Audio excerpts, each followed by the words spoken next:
Boa noite, pessoal. Tudo bem?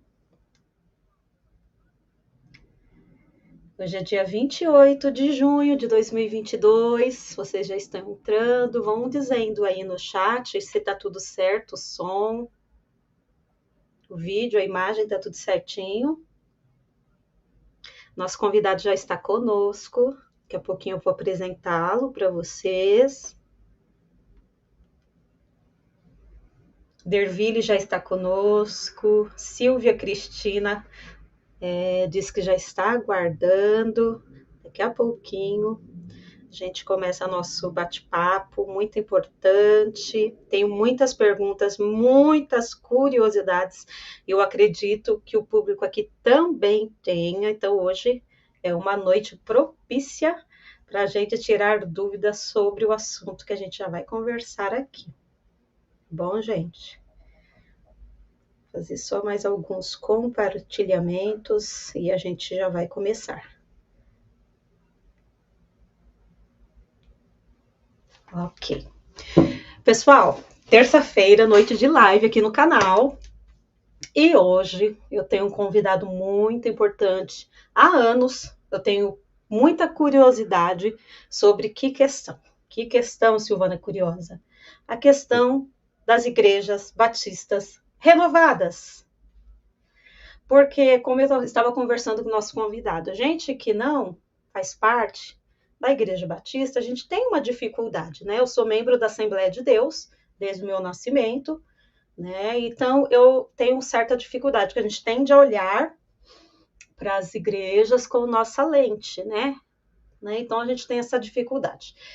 Uma dificuldade para vocês entenderem, como às vezes minha cabeça é muito fechada em algumas coisas. Estou andando na rua feliz e contente, aí vejo uma igreja batista.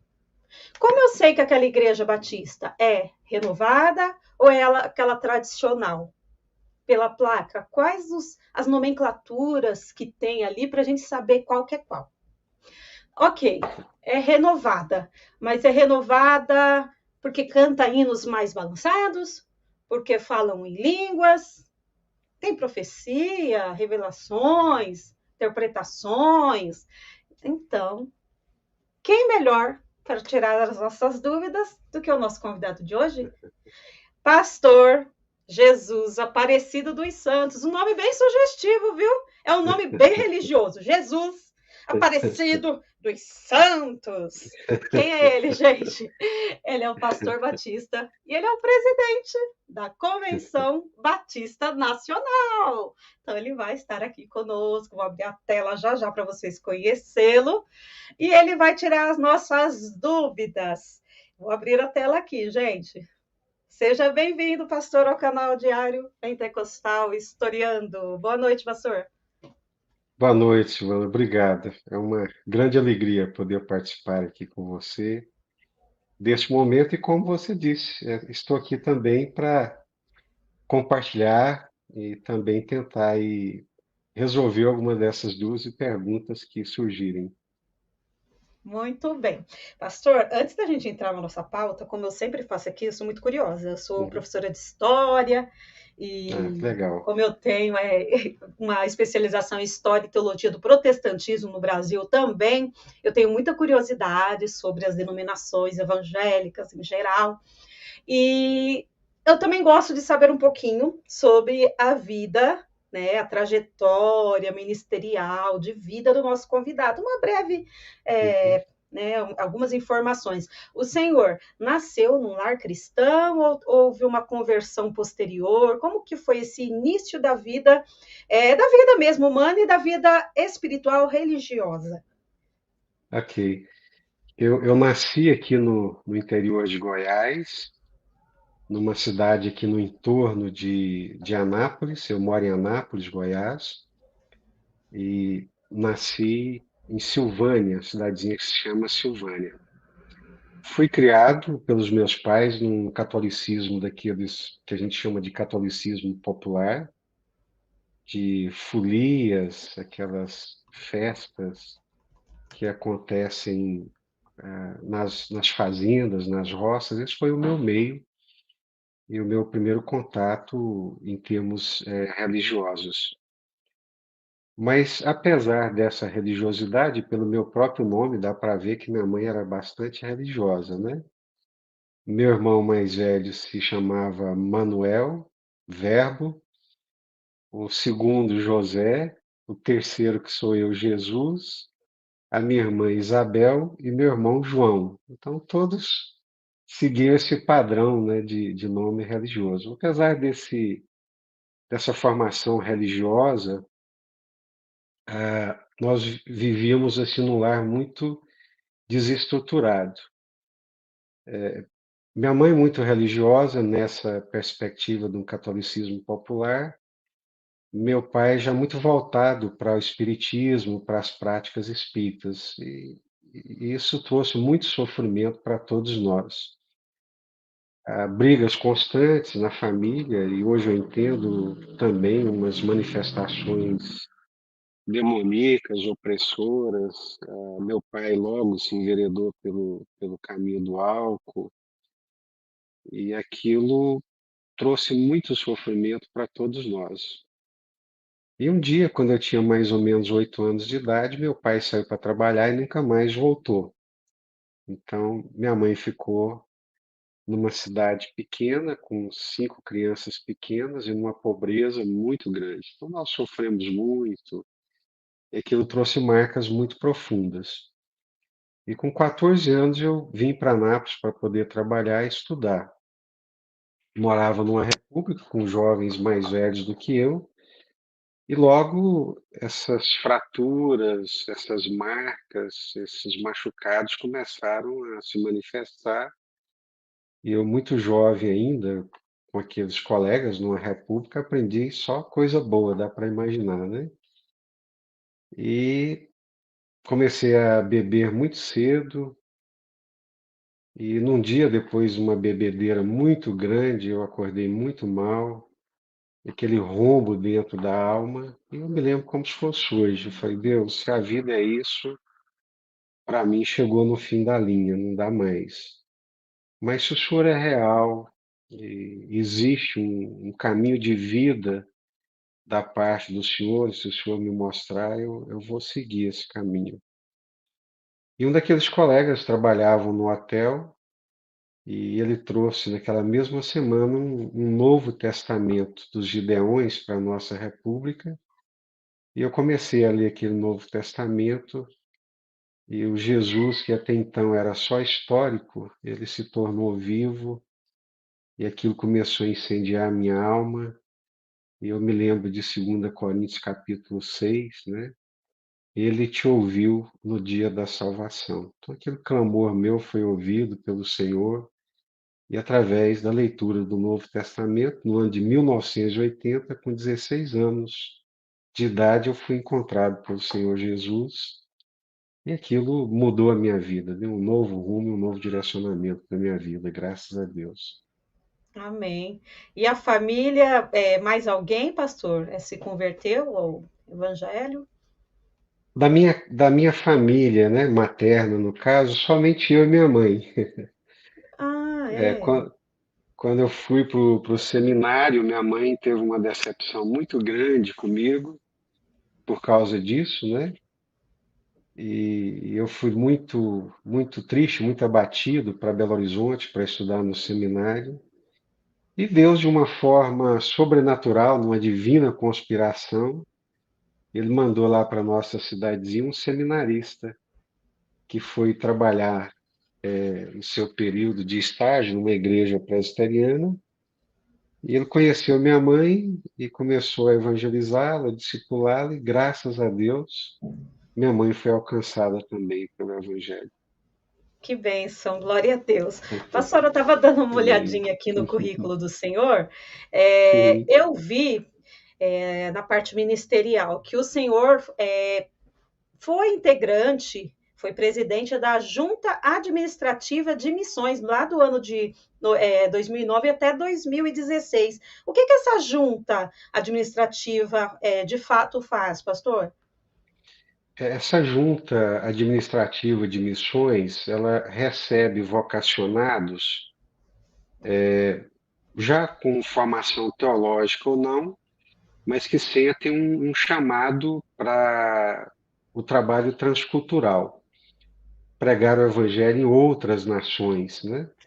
Então, através dessa junta administrativa de missões, nós temos missionários em todos os continentes do mundo, no continente americano, na Europa, na África, continente asiático, na Oceania. Então, essa junta ela prepara os missionários, dá-lhes uma perspectiva de como pregar o evangelho noutra cultura, define com esse vocacionado para qual país, para qual cultura que ele sente o chamado, prepara-o, instrui e, juntamente com ele, levanta os recursos para o suporte, para a manutenção dele nesse país, e aí ele é enviado com um projeto de evangelização para aquela nação. Ah, que bacana. E eu vi também, Uhum, pastor, que o senhor também foi presidente da Ormiban. O que significa uhum. essa nomenclatura? Ormiban lá de Goiânia, aí de Goiânia, Goiás. De Goiás, isso. Isso, É Goiás. ordem de Ministros Batistas Nacionais. Então, nós temos a Convenção Batista Nacional, que é formada por igrejas, e temos a Ormiban, que congrega os pastores da Convenção Batista Nacional. Ah, Ela cuida bacana. dos pastores. Quando alguém se sente vocacionado, ele passa pelo seminário, aí a igreja encaminha esse candidato para a Ormiban, que vai fazer uma sindicância, um levantamento da vida moral, espiritual, uma avaliação teológica para ver se ele pode ser ordenado ao ministério pastoral ou não. E sendo ordenado, ele passa a fazer parte da ordem que o acompanha, em termos éticos, morais, que o disciplina, que o ajuda, que o pastoreia, na verdade.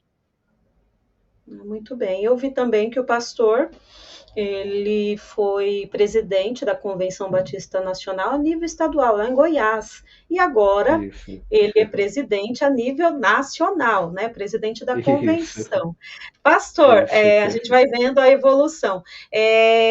Qual o seu papel como presidente dessa Convenção Batista Nacional? Os maiores desafios, o que dá mais trabalho, as maiores preocupações? Isso. A convenção ela é formada, né, dessa associação de igrejas. As igrejas elas se associam à convenção a nível regional e agregando a nível nacional. Hoje nós somos, entre igrejas e congregações, aproximadamente 3.000 igrejas espalhadas por todo o território nacional. O meu papel enquanto presidente é principalmente zelar pela unidade, manter a unidade doutrinária, manter a unidade da igreja, representar essa convenção a partir de uma diretoria formada por meus pares, né? Nós temos uma diretoria, temos um conselho e uma assembleia geral. Então, é da minha competência representar essa assembleia, esse conselho, essa diretoria, fazer cumprir os nossos estatutos, os nossos princípios, né? E representar a convenção a nível tanto religioso quanto político, espiritual também. Nessas grandes demandas que acontecem, né, nos dias atuais, essas questões éticos, morais que aparecem, que brotam na sociedade, o pessoal quer saber o que que a convenção pensa, né? O que que ela pensa, qual que é o posicionamento dela, e nesses casos eu a represento. Quando tem algum convite a nível institucional, oficial também, geralmente eu ou um dos vice-presidentes se farão presentes representando a convenção. Então, é um papel representativo, também de conduzir a diretoria, de conduzir o conselho e de conduzir as nossas assembleias, sejam ordinárias ou extraordinárias. É quando o povo se reúne para debater, de acordo com as regras parlamentares, me compete fazer a condução desses institutos da Convenção Batista Nacional. Bacana. Antes de eu entrar numa pergunta sobre os 26 anos de pastorado numa igreja local, a gente vai conversar sobre isso, pessoal. Eu vou fazer Uhum, menção aqui, ó, quem já está conosco. O Diego também já está conosco, o Diego Alves, lá de Porteirinha, Minas Gerais, Assembleia de Deus. Vou de uhum. vestido. O Geraldo, deixa eu ir colocando aqui para vocês verem. O Geraldo, boa noite na paz do Senhor Jesus. Eu sou mineiro na capital mais fria do país, um mineiro em Curitiba. Tudo bem, Geraldo? Tá sempre aqui com a gente. Vou de vestido, no Instagram, bem bacana, ela segue a gente aqui. Aqui está o Diego Alves, lá de Minas Gerais, Assembleia de Deus em Minas Gerais.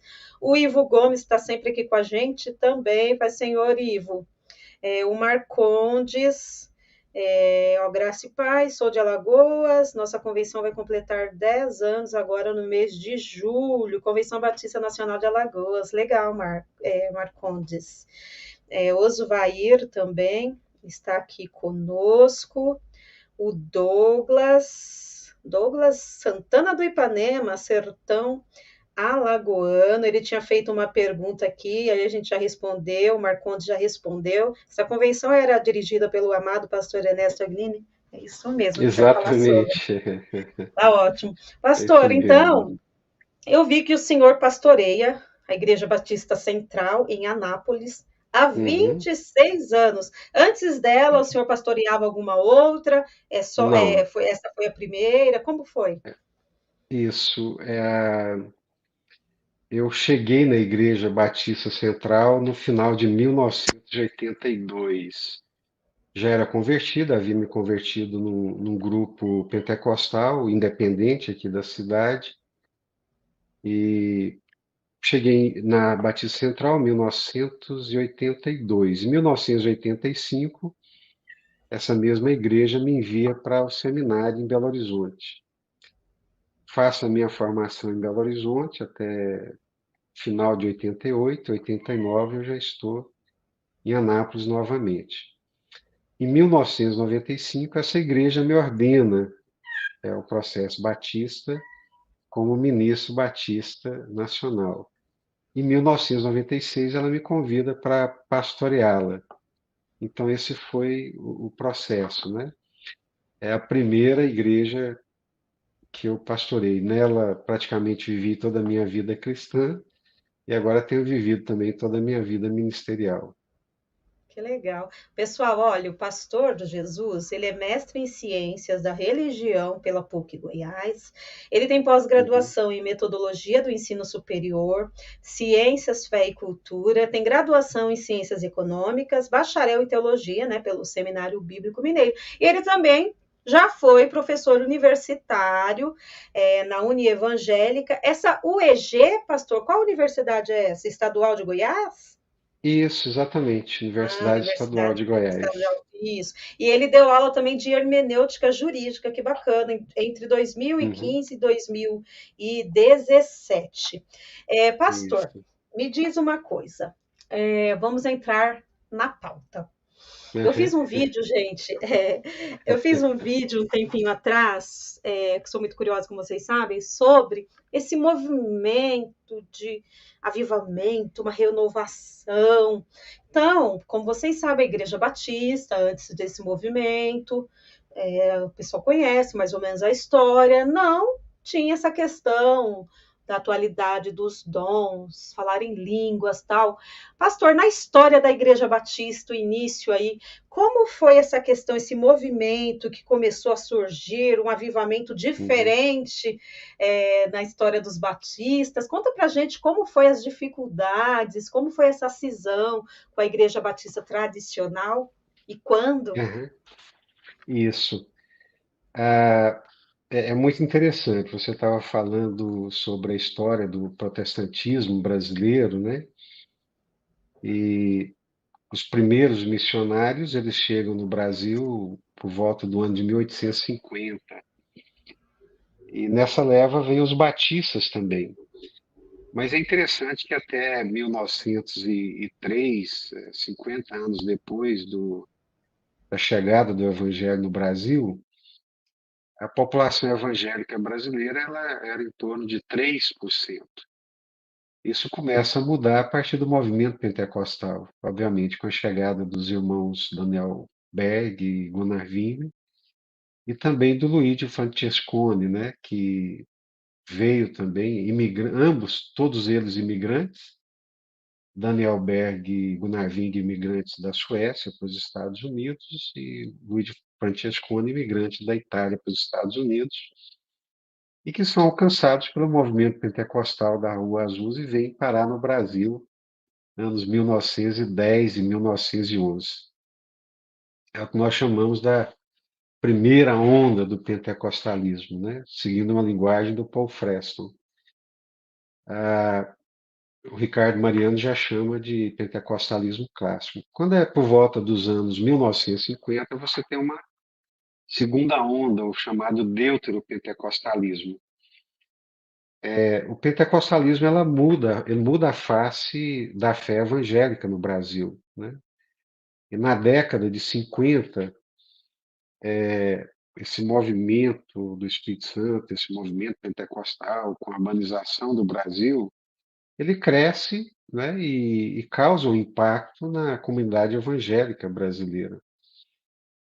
E já vinha acontecendo dentro do meio batista essa, essa ação do Espírito Santo, engraçado começa com uma mulher, Dona Rosalie, uma missionária americana batista da Junta Batista do Sul dos Estados Unidos, a famosa Convenção Batista do Sul dos Estados Unidos, uma das maiores convenções do mundo.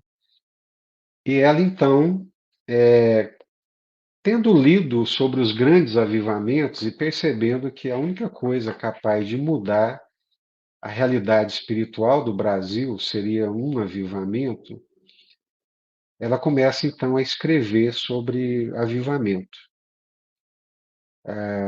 Dependência do Espírito Santo, rendição ao Espírito Santo, a ruptura com esse ethos batista racionalista, para uma abertura, né, para a ação do Espírito Santo.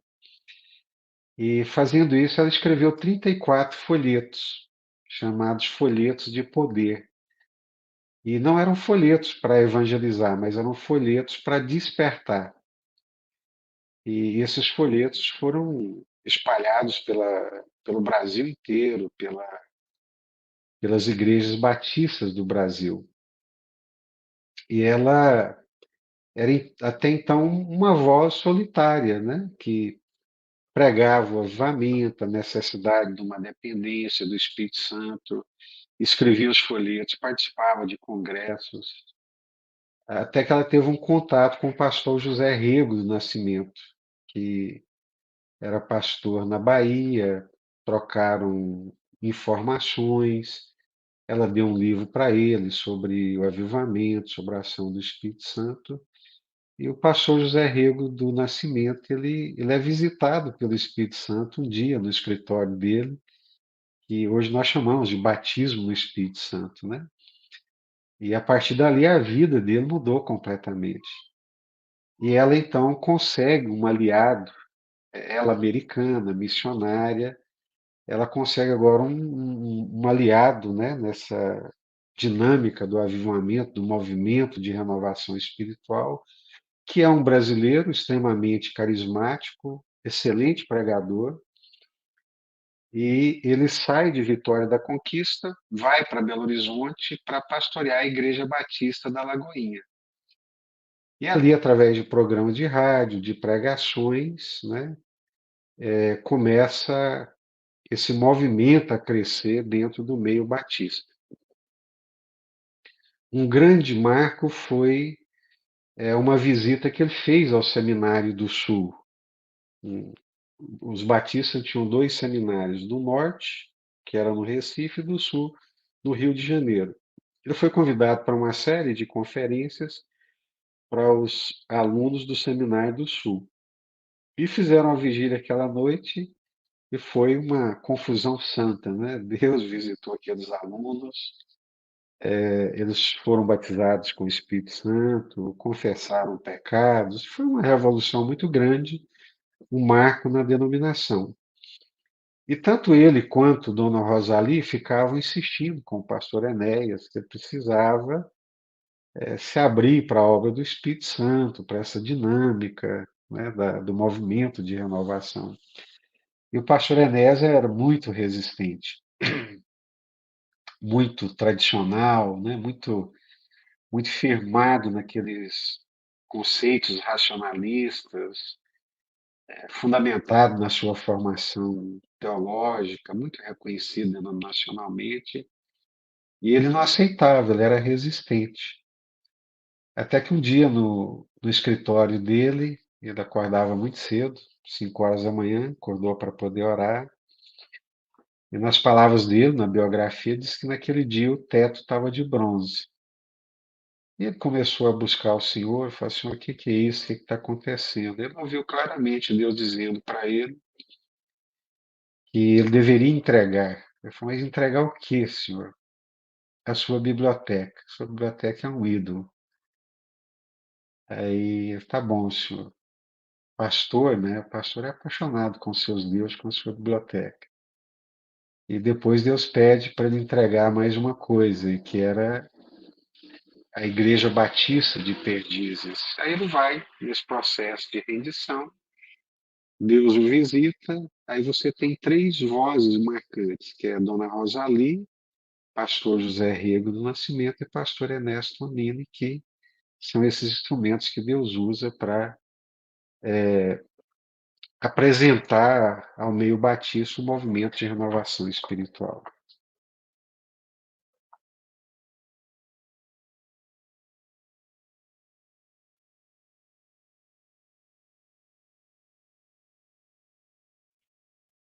Perdão, eu não estou te ouvindo, Silvana.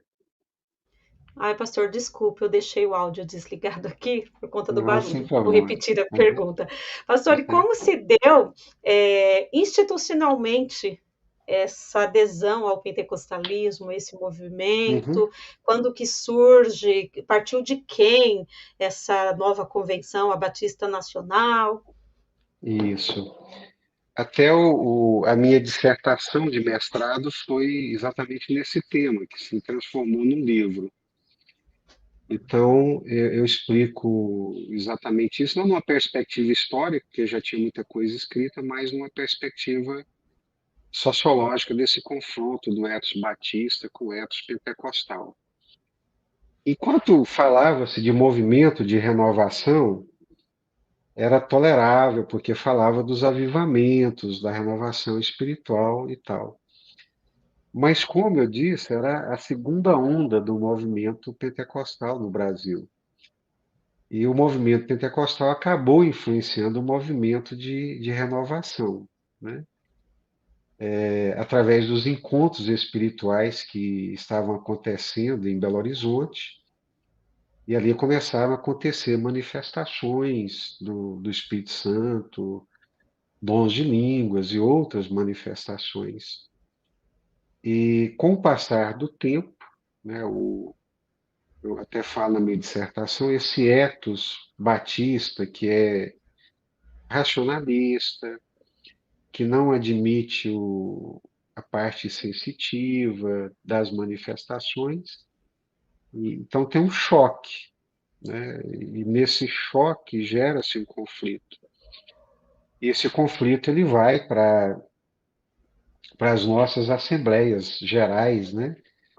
A cada 2 anos, o Batista tem as assembleias gerais. Isso vai para as assembleias gerais, são nomeadas comissões para poder discutir essa questão da renovação, e, por fim, chega-se à conclusão de que o movimento de renovação ele era pentecostal e que, portanto, não dava para ser batista, não era batista, né?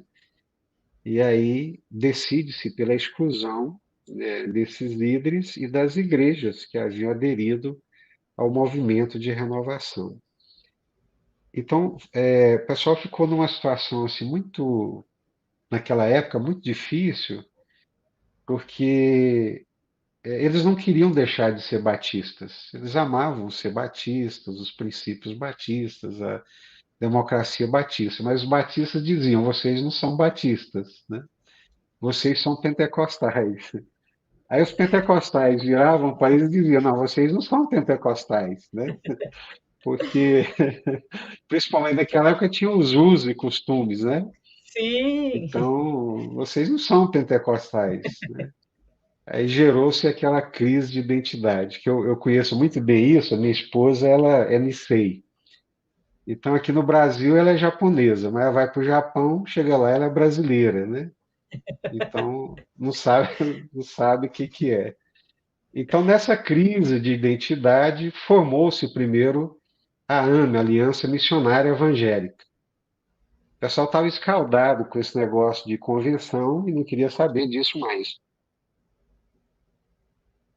Aí formam a Aliança Missionária Evangélica, que agregou presbiterianos, metodistas, batistas, né? Juntou todo mundo nesse balaio. Aí também começou a não dar certo, cada um já começou a formar, né, o seu grupo, e quando foi em 1967, optou-se então pela formação da Convenção Batista Nacional, que Ah, hoje é a bacana. Convenção Batista Nacional. Ah, muito bem. Pastor, uma pergunta bem bobinha, assim, mas para mim, até hoje eu passo na frente das igrejas batistas, eu nunca Uhum. sei como diferenciar uma igreja batista tradicional ou uma batista. É renovada? É essa nomenclatura que a gente usa, pastor? Isso, como que distingue, né? Primeiro, pela Isso. nomenclatura nacional. Geralmente você vai encontrar Igreja Batista Nacional, Filadélfia, Igreja Batista Nacional, ou então pela logo, porque as Ah, igrejas mais antigas, né? Por exemplo, nós temos aqui a nossa Igreja Batista Central, que é da época da nossa igreja, ela foi organizada em 1967, no ano da organização da sim. convenção, né? Então ela nasce como Igreja Batista Central e continua como Igreja Batista Central. A quarta Igreja Batista de Goiânia, ela continua como quarta Igreja Batista. Então, pelo nome você não vai distinguir. As mais recentes, elas têm Igreja Batista Nacional, por causa da Convenção Batista Nacional. Então, se eu ver Ou nacional, então, eu já sei. Mas e quando já não foge. tem, logo. Logo, que é um globozinho, um globo, com aquelas, né, uma chama Isso. vermelha em cima do globo, é uma igreja batista nacional. Agora, Silvano, o mais interessante de tudo é que com o passar dos anos, né, esse ranço da ruptura ele ficou para trás. As novas gerações, né, de batistas, elas superaram, né? Hoje, as duas convenções, tanto a Batista Nacional quanto a Batista Brasileira, participam da Aliança Mundial, participam da União Batista Latino-Americana. Bacana. Nós temos uma comunhão muito boa, né? Vínculos fraternos, um trânsito. A diferença, então, hoje, ela acontece por causa, principalmente do continuismo e do batismo no Espírito Santo, que a gente continua crendo e defendendo, e o continuismo dos dons espirituais. Muito bem. Ó, o Jefferson, pastor, ele falou que ele é presbiteriano e ele gostaria apenas de saber se a Convenção Batista Nacional tem a mesma doutrina da Convenção Batista Brasileira. A mesma doutrina, os mesmos princípios batistas, a mesma forma de governo, a única diferença é exatamente em relação aos dons espirituais. Dons espirituais no sentido de cura, de profecia, de línguas, porque os batistas brasileiros também, obviamente, acreditam nos dons espirituais, né? Mas não tanto nessas manifestações. No nosso caso, nós acreditamos, aceitamos as manifestações, incluindo o batismo no Espírito Santo. Ah, muito bem. Outra pergunta. Uhum, O senhor acabou falando, né? Já falou antes. uhum. Então, a Igreja Batista da Lagoinha, com certeza, é filiada à Convenção Batista Nacional, né, pastor? Ela foi a pioneira, vamos assim dizer, uma das pioneiras. Mas como ela foi crescendo e se transformou numa mega igreja, né, numa grande igreja, há uns 2 anos atrás, mais ou menos, a igreja da Lagoinha ela virou uma denominação. Então hoje ela não é mais parte da Convenção Batista Nacional. Ela hoje Hum, é a Convenção Batista da Lagoinha. É um ministério, ah, é a um ministério parte. próprio à parte, é um Ah, ministério entendi. independente. Ó, gente, aprendendo, tá vendo? É. Pastor, falando assim na rotina, no dia a dia de um culto batista nacional, Uhum. a liturgia do culto é, é bem parecida com a Batista Nacional? Vocês têm algum inário próprio? Não, vocês já começam cantando com hinos, não necessariamente de um livro, tem uma liturgia engessadinha, palavra, hinos. Conta pra gente num culto como que é essa liturgia. Ah, ok, bom demais. É bem carismática, a liturgia, ela é comunitária, né? Então, você não tem um coral que canta para o deleite dos crentes, né? Ou seja, ou para o enlevo espiritual dos crentes. Todo mundo canta. Então, é um cântico participativo, é um cântico comunitário, né? Nós mantivemos ainda o cantor cristão como referência, até pelo aspecto doutrinário. Então, cantamos sempre, não vou dizer todos os cultos, mas um culto ou outro, principalmente nas celebrações de ceia, nós cantamos hinos do cantor cristão, que é o cantor cristão tradicionalmente batista, né? Mas o culto ele é bem fluido, abre-se com louvor, né? Você tem um grupo de louvor que conduz a igreja no cântico, e logo após esse momento de louvor, aí você já tem a ministração da palavra. A gente mantém essa mesma pegada batista, né, de palavra, a Bíblia Sagrada como palavra de Deus, como única regra de fé e prática. Os sermões ainda ocupam um bom espaço da nossa liturgia, né, a pregação da palavra. O nosso culto vai durar aí 1 hora e meia, mais ou menos, né? Você tem ali vídeo sobre a obra missionária, o trabalho infantil, essa parte de apresentação, né, da vida da igreja, um tempo de louvor, pregação de palavra, oração pelos enfermos. É bem dinâmico, carismático, participativo, comunitário. Assim é um culto de uma igreja batista nacional. Legal. Pastor, o Vinícius fez uma pergunta, mas antes eu ainda falando dessa Uhum. liturgia, e a indumentária? Os pastores da Igreja Batista, eles se destacam com alguma roupa diferente? Eles sentam num lugar diferente? Porque eu já Não, visitei a não. Igreja Batista, eles sentam lá tranquilo, parecendo uma Isso. pessoa normal e vai ali na frente, muito de boa. É, Então mantém isso, essa questão de não ter essa isso. cátedra, essa. Na Igreja Batista, a gente insiste muito nessa questão do sacerdócio universal de todos os crentes, né? Então, eu, por exemplo, eu estou sentado no meio do povo, né? Tem aquele lugarzinho que geralmente o pastor se assenta, mas não tem cadeiras de destaque, essa coisa assim, não tem não. A cátedra, né? Não tem a cátedra não. O pessoal inicia cantando louvor, termina-se o louvor, aí eu já assumo e ministro a palavra, mas é como você está dizendo.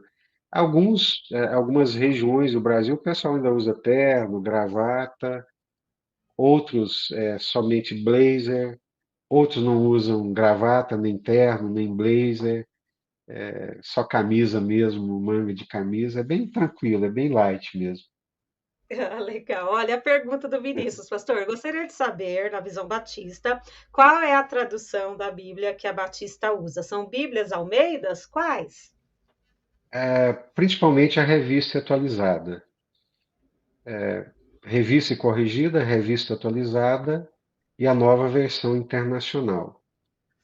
Quando a gente faz as nossas Bíblias celebrativas, temáticas, geralmente a gente trabalha com essas versões, principalmente a revista atualizada.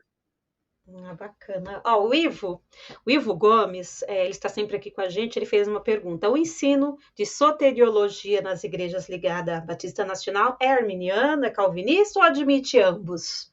Admite ambos, admite ambos. Batistas são famosos não por ficar em cima do muro, né, mas pela democracia.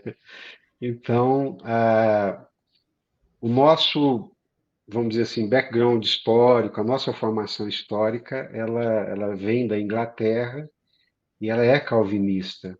Então, quando você tem esses batistas europeus, essa influência é mais calvinista. Os batistas do norte dos Estados Unidos também são calvinistas, mas os batistas do sul dos Estados Unidos não são arminianos, mas também não são totalmente calvinistas. Eles não enfatizam o calvinismo, mas também não abrem mão da doutrina da perseverança de todos os santos, né? Ou seja, uma vez salvo, salvo para sempre. Então, mesmo os batistas do sul dos Estados Unidos, que não dão uma ênfase muito grande no calvinismo, faz parte da confissão de fé, uma vez salvo, salvo para sempre, né? Então, não se perde a salvação. É uma característica muito grande do arminianismo essa possibilidade de alguém perder a salvação, né?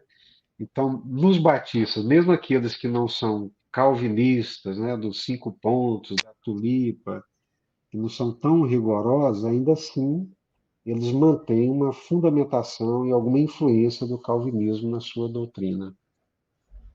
Bacana. Mais perguntas, pastor? A Josi Gonçalves, essa aliança Uhum. mundial é ligada à ONU, à Organização das Não, Nações Unidas?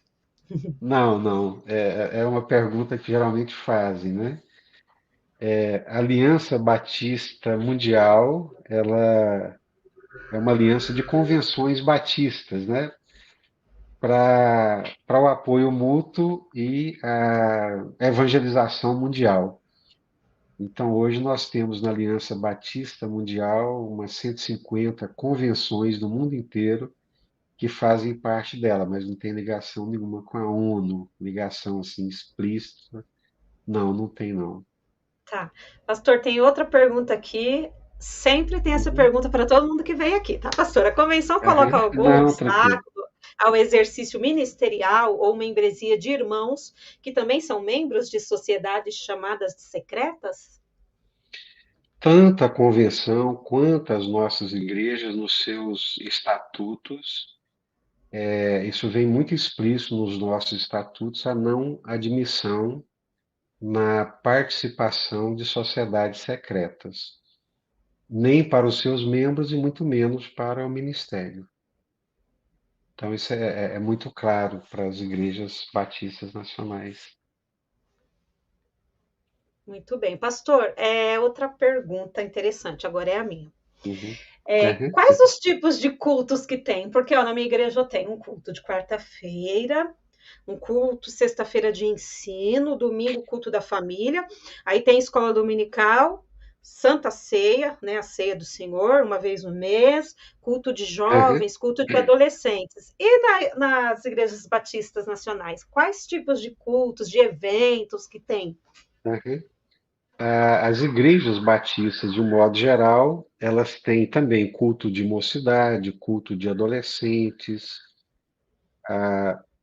Hoje, né, com toda essa dinâmica que existe na sociedade, nós temos também o grupo pré-adolescente, esses púberes, né, que ainda não chegaram à adolescência, e as crianças. Então a gente trabalha muito a questão das crianças, dos púberes, dos adolescentes, dos jovens, né?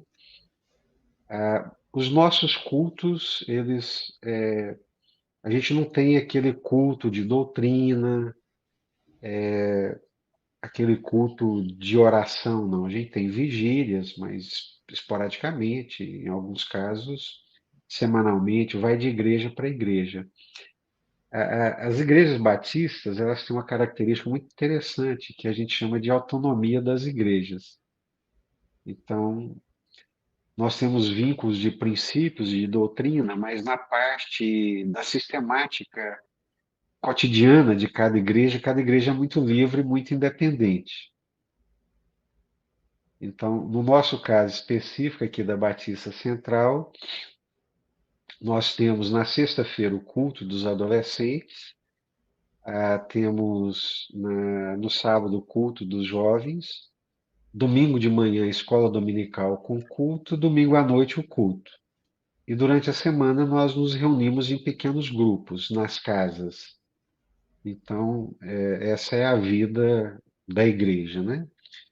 É muito característico das igrejas batistas também uma ênfase muito grande na obra missionária. Então, os batistas, tanto os brasileiros quanto os batistas nacionais, a gente foca muito nessa responsabilidade missionária da igreja.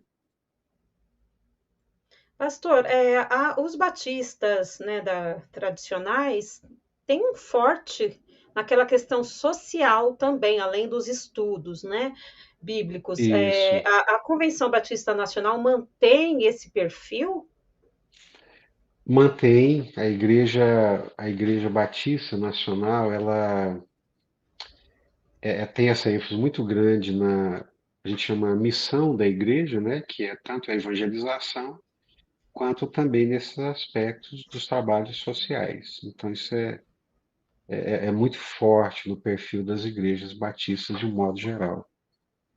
Certo. O senhor comentou aqui, até respondendo a pergunta do Ivo, que essa questão bem tranquila, democrática, aceita esse viés mais calvinista, arminiano, pelagiano, sempre pelagiano, mas via estatuto, qual que vocês defendem? Ou não tem um que a Batista Nacional defenda, na Não, questão não tem. soteriológica? Não tem. Não tem. É bem aberto mesmo. Assim, Ah, não bacana. tem. Uhum. Certo. Então, o pastor falou, pessoal, já dessa questão dos dons. Os tradicionais acreditam, a diferença é que a manifestação, né? As manifestações, dons manifestacionais. Isso. Então, vamos ver. Tem profecia muitas vezes nos cultos, pastor? Como que é? Assim, bem Tem. avivados, profecia, Aham. alguém interpretando visões, Aham. revelações, tem tudo isso, pastor? Com que frequência? Tem, depende muito, como eu disse, depende muito da igreja, depende muito da formação da igreja, mas tem, assim, não é fechado, né? Não é proibido. Algumas têm mais, outras têm menos, mas tem. Ora-se pelo batismo, para Deus batizar naquele momento, tem essa cultura? Não. Ora, mais nos retiros, nas vigílias, nos encontros, né?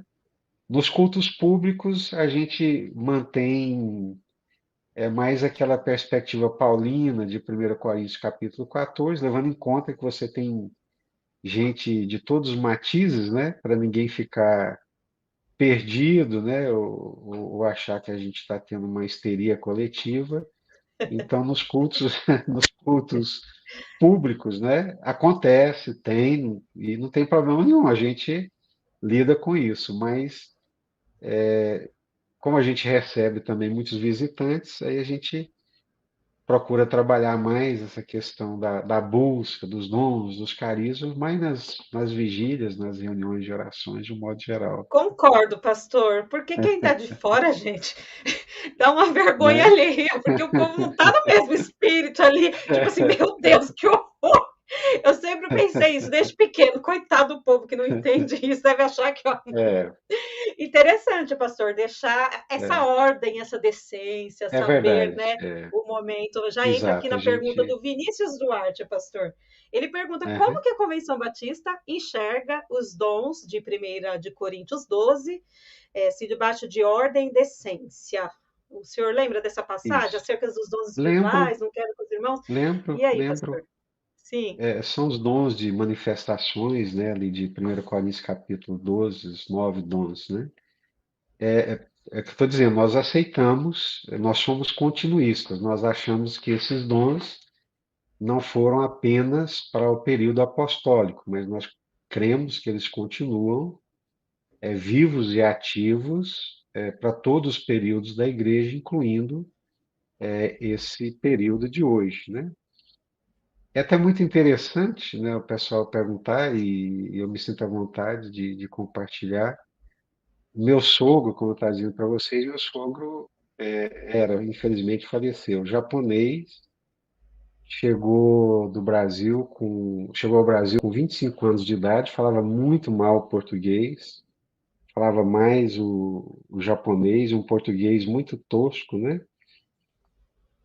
E um dia nós estávamos na chácara lá, ele tinha uma chácara, como os japoneses gostam muito, e a gente estava preparando para vir embora para a cidade, isso há quase uns 30 anos atrás, 26 anos, 25 anos. E sempre antes de sair a gente orava, e naquela tarde nós fomos orar, e quando nós fomos orar, o Espírito Santo ele tomou a minha cunhada e ela começou a falar em japonês com meu sogro. Eles entendiam e falavam o japonês, mas era um japonês popular, que meu sogro era de pouca escolaridade. Mas naquela tarde, o Espírito Santo tomou ela começou a falar um japonês clássico, que eles não tinham aprendido. Eu bati aqui na minha esposa, o que que ela está falando, né? E Deus foi falando com ele de uma forma muito sobrenatural e revelando coisas da infância dele no Japão, que ele que havia lindo, vivido meu no Japão. Deus. Não, coisa assim, como não crer, né? E o fato é que eu vim embora no domingo à tarde e na segunda-feira eu escuto o barulho do carrinho dele chegando da chácara, né? Aí ele chegou lá em casa, assim, meio sem jeito, falou, pastor, eu vim aqui porque eu quero que você batiza para mim.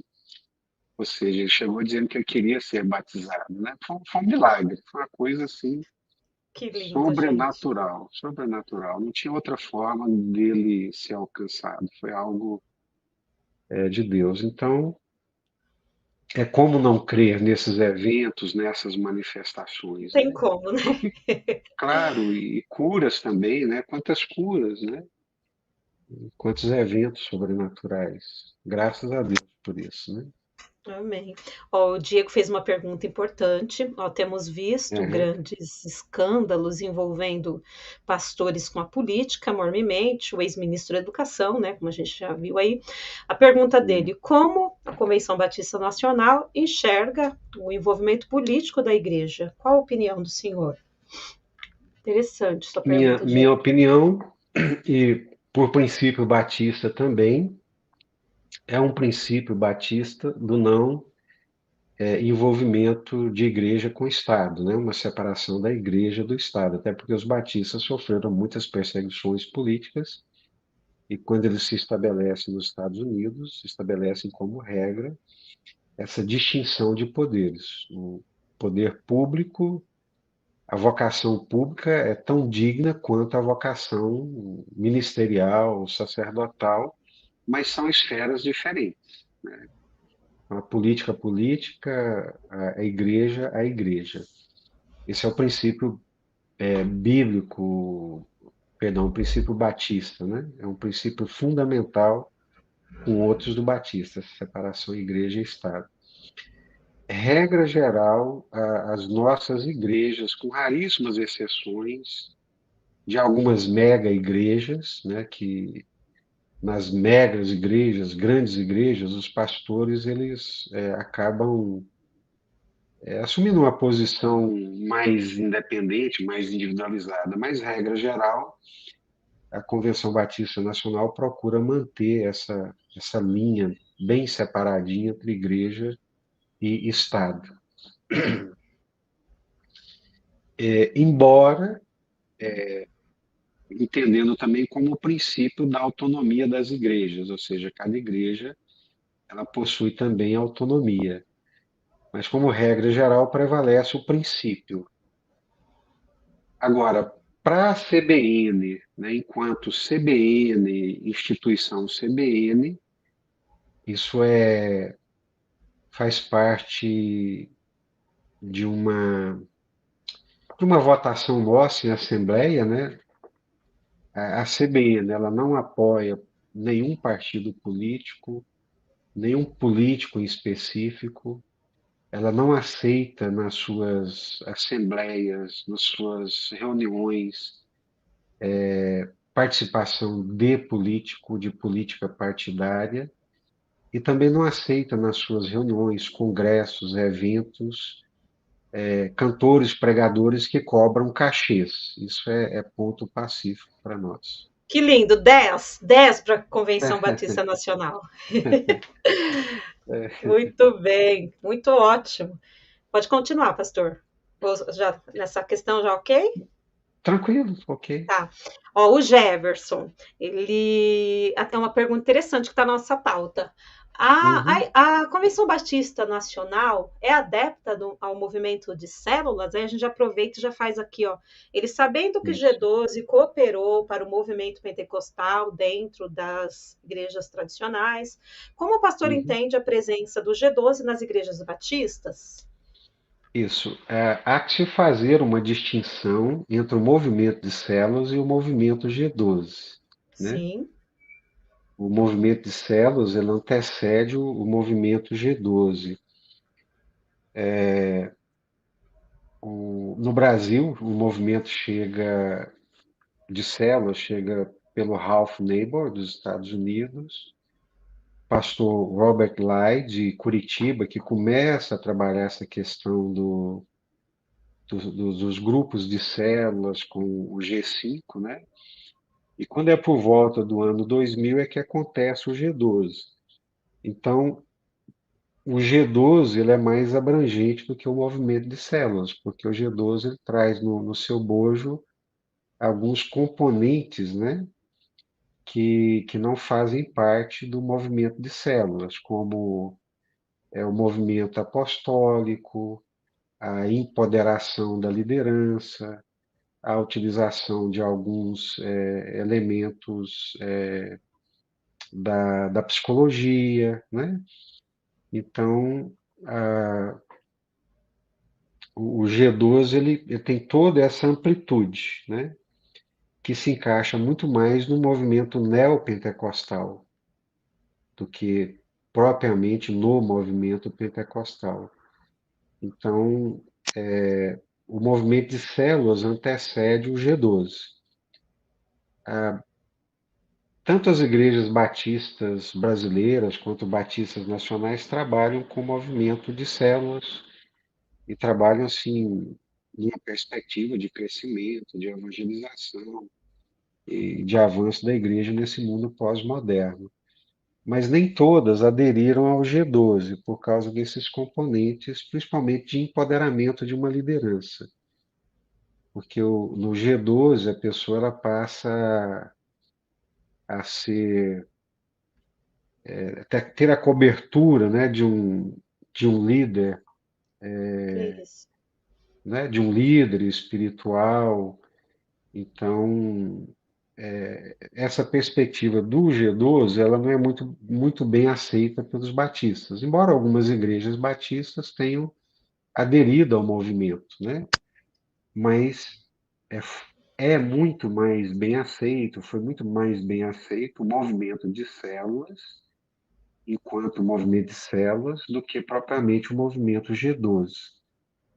Porque o movimento G12 ele traz em si essa carga neopentecostal, triunfalista, do empoderamento de uma liderança, de você ficar debaixo da cobertura de um líder, que é uma coisa assim que não encaixa muito bem com o espírito batista.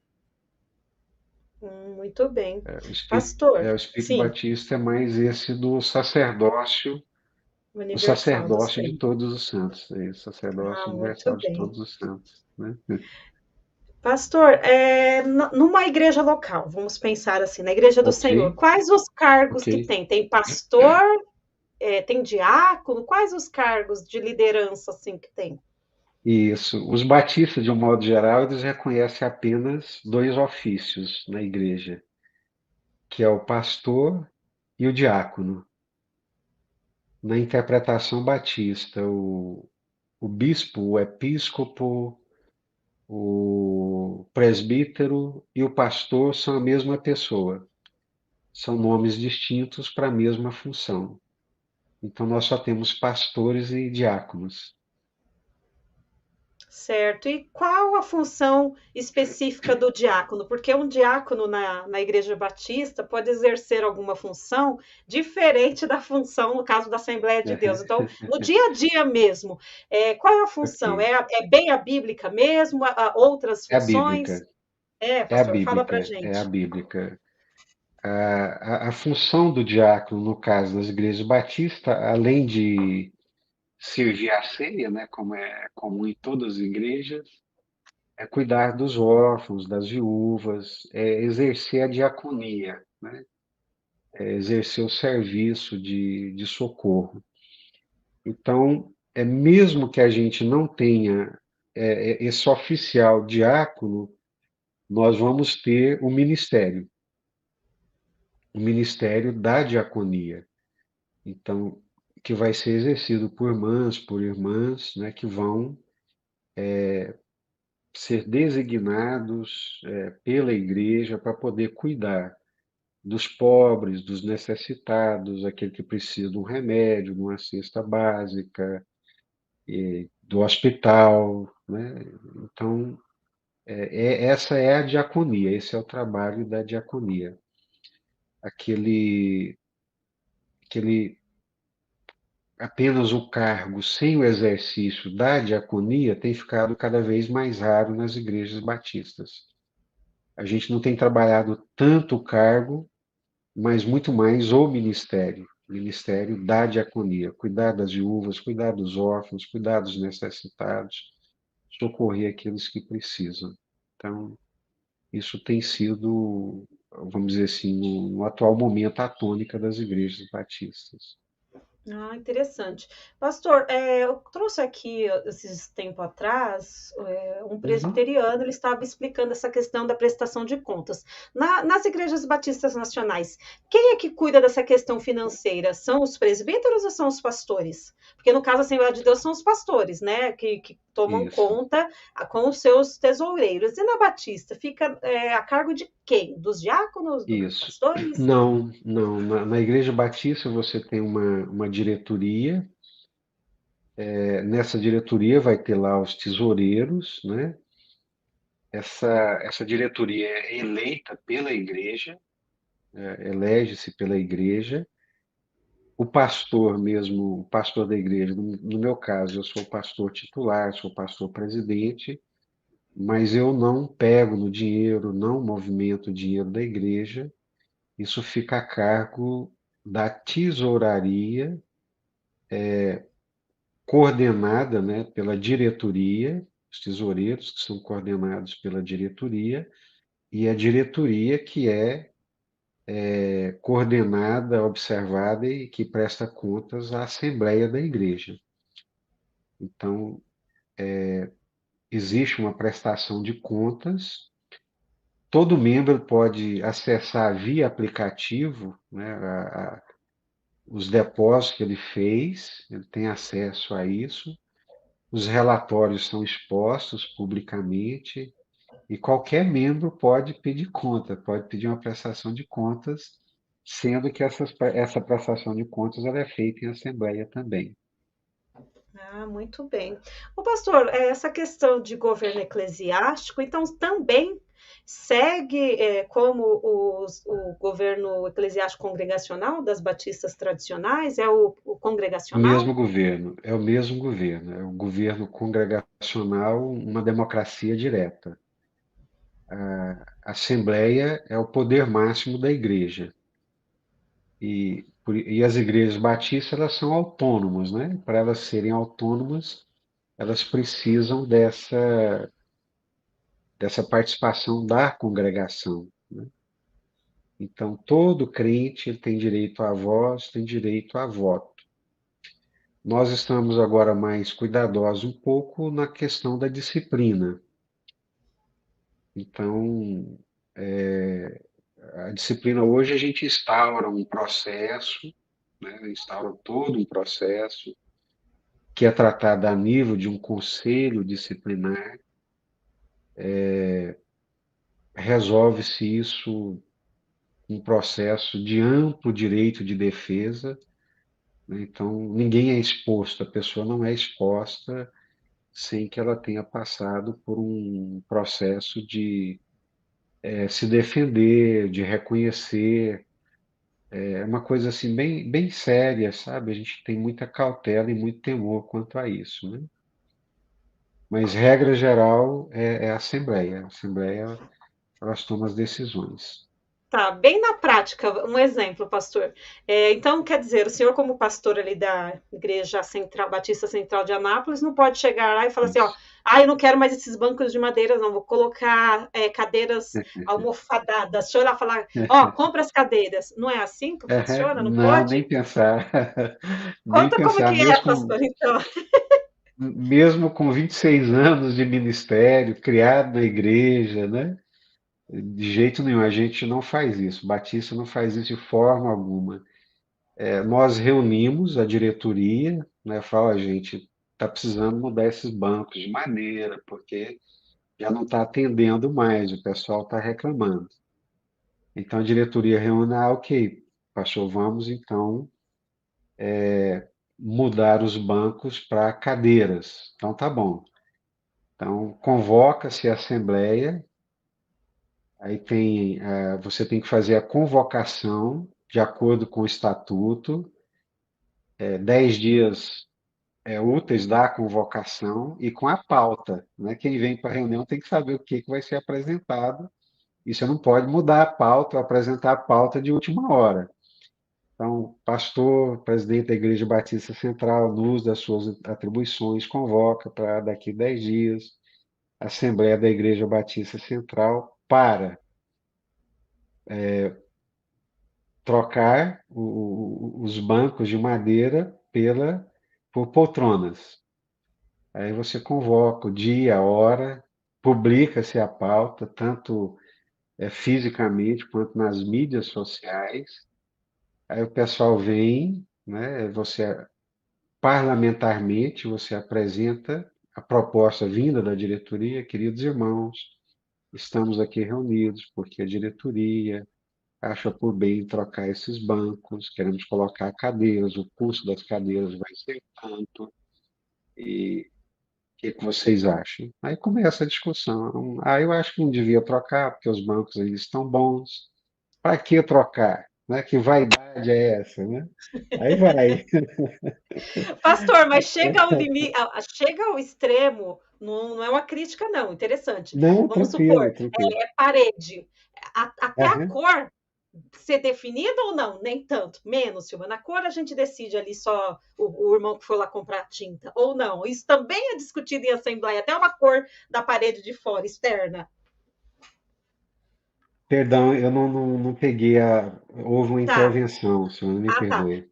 Pastora, Aham, até que ponto essa assembleia discute? Vamos usar o aham. exemplo de uma pintura externa da igreja. Até a cor Isso. é definida pela assembleia ou não? A pessoa que foi lá comprar decide, vou comprar um azul mesmo, vai. Não, não, ninguém faz isso, né?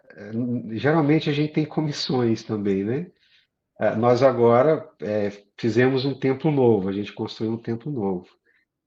Aí o vice-presidente da igreja, que é dono de uma incorporadora da cidade, que era responsável pela construção, tem uma expertise muito grande em construção e tudo mais, vamos trocar o piso.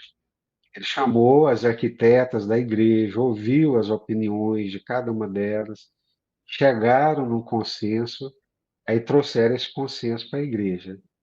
Então, geralmente a gente mastiga bem para trazer um consenso, né? Não chega ao ponto de ninguém tomar uma decisão individualizada, mas também de fragmentar assim de modo que vira uma confusão, uma Babel. Não, geralmente a gente acaba chegando a um consenso bem rapidamente. Ah, legal. Pastor, essa pergunta do Ivo é interessante. Eu já vi muitas Uhum. pessoas falarem sobre isso. Até que ponto a democracia, né, ovelhas opinando sobre administrações eclesiásticas da igreja, tem apoio nas Santas Escrituras? Porque tem gente que Excelente, Ivo. Gostei demais da pergunta. Eu acho que é pedagógico. Eu acho que quando a pessoa participa, ela se responsabiliza, né? Então, quando você opina, né? Eu não sei se já por essa formação de tantos anos, né? Mas eu acho maravilhoso se eu chegar num lugar e não me empurrarem as coisas goela abaixo, mas, né, ouvirem a minha opinião, ouvirem o que eu penso. Eu, como pastor, acho muito bom que os novos participem, os que conhecem menos os processos, mas que eles sejam ouvidos também, porque vai ter um aspecto pedagógico muito grande. Eles vão crescer como pessoas, eles vão crescer como cidadãos, né, que têm voz, né? É impressionante o que isso provoca na vida da sociedade através desses crentes, né? Ou seja, ele aprende que ele pode falar, ele aprende que ele pode participar, ele aprende que ele é uma pessoa importante no processo, que ele tem uma opinião, né? E que ele pode ser ouvido e deve ser ouvido. Eu pessoalmente acho e gosto muito desse aspecto pedagógico, né? E acredito piamente também que é um exercício espiritual. Eu já fui vencido em assembleias, né? Não é porque eu sou pastor da igreja, eu já fui vencido em conselho, já fui vencido em diretoria, né? Achei bom? De jeito nenhum, como todo ser humano, mas eu vou orar, né? Vou digerir aquilo, porque Deus pode estar falando de uma forma melhor do que aquela que eu imaginava, né? E que eu também não sou o único através de quem Deus fala, né? Ô, pastor, a gente, pelo menos assim, é comum os cristãos, os crentes pentecostais, por conta do seu sistema de governo eclesiástico episcopal, tem essa Uhum. dificuldade de enxergar essa democracia, essa liberdade. Aí até a outra pergunta que o Ivo colocou, até que Aham. ponto um pastor chamado por Deus tem o direito de delegar tal responsabilidade às ovelhas? Fala mais sobre isso, pastor. São visões muito diferentes, né? É, a gente aprende, né, quando estuda as formas de governo, a gente aprende que todo, toda, todos esses sistemas são humanos e todos eles têm vantagens e desvantagens, né? Num sistema episcopal, você consegue resolver as coisas com mais rapidez. É óbvio, a resposta é de imediato. O presidente manda, o presidente decide, mas muitas injustiças são cometidas, né? Muitas injustiças, muitas mesmo. Num governo democrático, você é mais moroso. Eu estou com a coisa aqui pipocando, pegando fogo, mas vou ter que esperar os 10 dias para o pessoal ter ciência, saber da pauta, correr o risco de vir um desavisado que não participa de nada, que não está sabendo de nada e chega dando opinião, né? Então, todo o sistema tem vantagens e desvantagens, né? O episcopal ele é muito mais ágil, ele é muito mais rápido, mas o pessoal diz o seguinte, né? Sozinho você pode ir até mais rápido, mas junto você vai mais longe. Então, eu prefiro demorar mais um pouquinho, mas ser acompanhado e entender que na multidão de conselhos tem sabedoria e que o poder absoluto, ele tende a corromper absolutamente.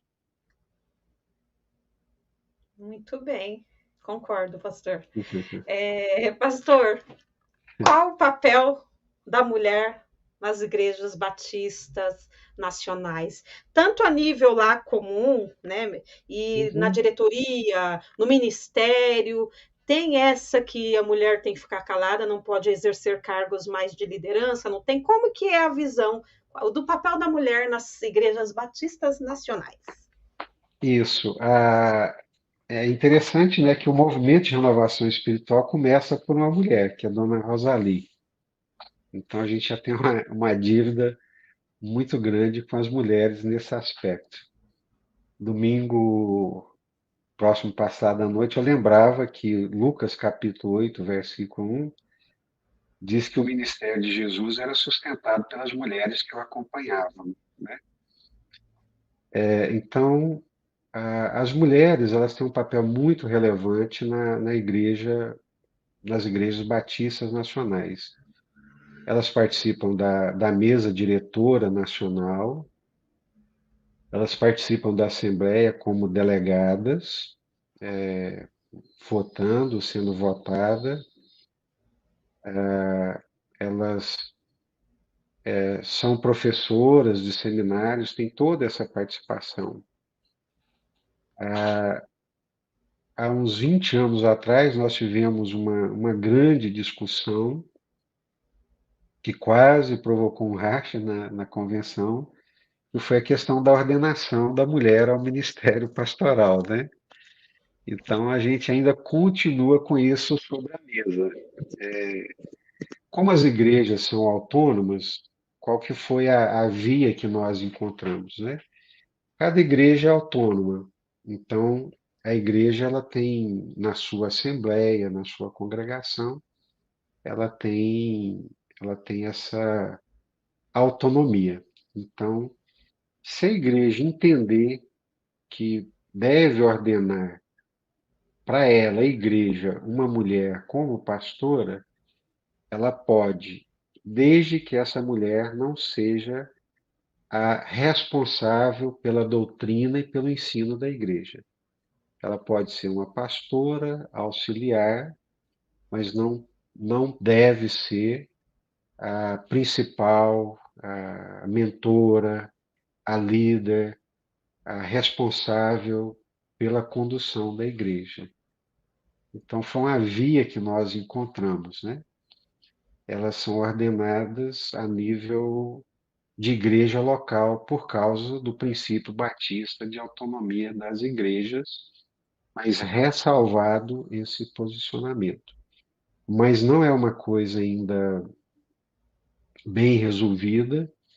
Algumas regionais elas são mais fechadas para essa questão da ordenação feminina, regionais que eu digo, algumas regiões, né? Outras são mais abertas. É uma coisa que a gente está pensando, está orando, está conversando, está discutindo, para que, se caminhando, né, para esse reconhecimento, para essa ordenação da mulher, que isso aconteça por vocação e que ela passe pelos mesmos processos que os homens passam, que ela não seja ordenada simplesmente por ser esposa de pastor. Porque o que está acontecendo? Os pastores estão ordenando as suas esposas, né? como se a esposa do pastor, por ser esposa de pastor, fosse pastora. Então, a esposa do médico não é médica, a esposa do engenheiro não é engenheira, né? Agora, se ela é pastora, se ela tem vocação, se ela tem chamado, se ela preparou, o marido aceita, a família aceita, a igreja aceita, então que ela tem os mesmos direitos, mas também os mesmos deveres que os homens têm, porque os homens são obrigados a testemunhar da sua vocação, são obrigados a passar por uma escola bíblica de formação, passam por uma sindicância, vasculham a sua vida moral, espiritual, conversa com a sogra dele, com os filhos, para ver se ele tem um bom testemunho. Depois ele é examinado teologicamente, faz uma prova teológica. Aí depois dessa prova teológica ele tem que comparecer diante do colegiado, o colegiado espremê-lo, fazer mais algumas perguntas. Aí depois ele tem 2 anos de probatório para poder ser ordenado. Então, o que vem acontecendo, principalmente a partir do G12, é que muitas mulheres passaram a ser consideradas como pastoras por serem esposas do pastor. E isso acaba carregando também uma coisa ruim, que é um domínio familiar da igreja, né? Você reproduz a casta sacerdotal, a família sacerdotal dentro da igreja. Isso inibe vocações, você cria feudos dentro da igreja, né? O pastor vai morrer, mas ele já garantiu a sucessão para o filho dele, né? Então isso é horrível. Então essas coisas não podem acontecer na igreja de Deus, né? Sim. Pastor, ó, Jesse Gonçalves pergunta: o arrebatamento faz parte das pregações? E ele faz também outra pergunta: são pré ou tribulacionistas, os batistas nacionais? Excelente. Que boa pergunta, né? É, os batistas também, é o José Gonçalves que pergunta, José Gonçalves, né? Os batistas, eles são principalmente esses do sul dos Estados Unidos, não os ingleses, mas esses do sul dos Estados Unidos, eles são pré-milenistas, na sua maioria são pré-milenistas, não são pré-tribulacionistas e nem dispensacionalistas. Então, porque hoje você tem o pré-milenista histórico, você tem o pré-milenista, pré-tribulacionista, dispensacionalista. O que que a gente faz? A gente apresenta essas correntes, mas apresenta como correntes de pensamento. Esses batistas históricos, oriundos do continente europeu, até por influência calvinista, eles tendem mais para o amilenismo. E já esses do sul dos Estados Unidos, eles são mais pré-milenistas, mas não são pré-tribulacionistas, não.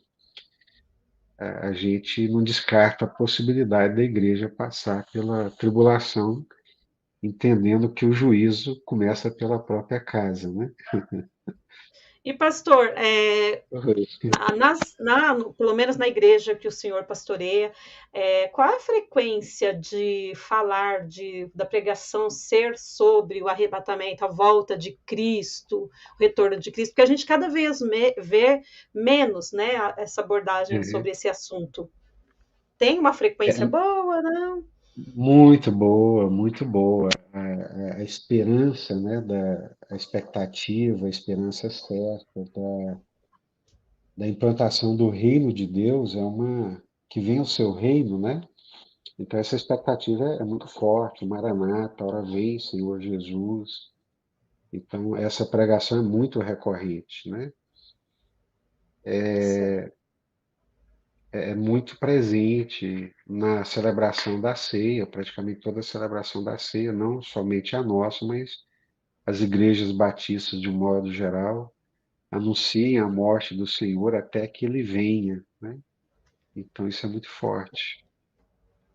Pastor, só mais uma pergunta, tá? O Geraldo perguntou se a Batista da Lagoinha também é pentecostal. Eu estou muito feliz, estou achando bom demais. Eu ficaria aqui, estou achando ótimo, é uma oportunidade, uma alegria poder participar. A Igreja Batista da Lagoinha, sim, ela é pentecostal, mas com uma grande influência neopentecostal, né? Porque nós temos, o que eu disse, você tem o pentecostalismo clássico, que é o do Daniel Berg, Gunnar Wingre. Depois você tem o deuteropentecostalismo, que é esse da década de 50. E depois você tem essas influências da década, final da década de 70, 80, 90, que nós chamamos de neopentecostalismo, onde a ênfase já não é mais a salvação, nem batismo no Espírito Santo, nem os dons espirituais. A ênfase é mais um triunfalismo, uma transformação da terra no céu, né? Ou seja, um bem-estar aqui. Então, que nós chamamos também de teologia da prosperidade, né? Então, a marca distintiva do pentecostalismo clássico, Daniel Berg e Gunnar Wingre, batismo no Espírito Santo, salvação, pregação da mensagem da cruz. O deuteropentecostalismo continua com essa mesma mensagem, dando uma ênfase muito grande na cura. E o neopentecostalismo, teologia da prosperidade, o triunfalismo, o crente não pode adoecer, o crente, se ele tiver alguma fragilidade, alguma derrota, porque está em pecado, né? Então, essa é uma marca do neopentecostalismo, e eu acho que isso é muito presente hoje na Igreja Batista da Lagoinha. Ela é mais neo, né, gente? Pentecostal, Mais né? neo, Até isso, exato. neopentecostal. Pastor, a gente está indo para o final da nossa live. Eu gostaria de pedir para o senhor deixar uma breve palavra, né? A palavra de Deus, rápida, curta, para o nosso público, e já emendar suas considerações finais. Tá joia. Eu tenho lido e pregado na igreja esses dias, a gente está falando aqui, é o livro de Apocalipse, né? E o livro do Apocalipse, a temática, a parte central do Apocalipse é o governo de Deus. A história, a história ela está debaixo do domínio e ela é conduzida pelo Senhor e ela vai chegar onde o Senhor quer. Então, para nós, é uma alegria muito grande fazer parte dessa história de Deus. Alguns têm uma visão muito pessimista, né? E às vezes a gente fica assim mesmo por causa das coisas ruins que nós estamos vendo, mas o Senhor continua muito presente nesse planeta, a sua graça é muito real, muito palpável, muitas pessoas são salvas todos os dias nós experimentamos da sua graça. O Cordeiro pôde abrir os selos do livro porque ele venceu, é ele que vai dar o desfecho final na história, né? A história ela vai acabar do jeito que Deus quer. E é uma alegria a gente fazer parte dessa história de Deus, fazer parte dessa redenção, dessa reconstrução da humanidade por meio de Cristo Jesus. Então, meus queridos irmãos e irmãs, nós estamos do lado vencedor da história. E Maranata, que venha o seu reino, o reino do Senhor seja estabelecido, onde essas injustiças, maldades, enganos, ofensas, pecados não mais estarão presentes, mas sim a justiça, a paz e a alegria do Espírito Santo. Que Deus nos abençoe. Estou muito feliz de participar aqui, de conhecer a Silvana pessoalmente aqui através dessa live, né? Te agradecer pelo convite, Silvana, e também dizer que estou muito feliz e você está no lugar certo, né? Vejo assim uma graça, uma sabedoria, um carisma muito grande para conduzir esse programa. Que Deus te abençoe, continue assim para a glória de Deus.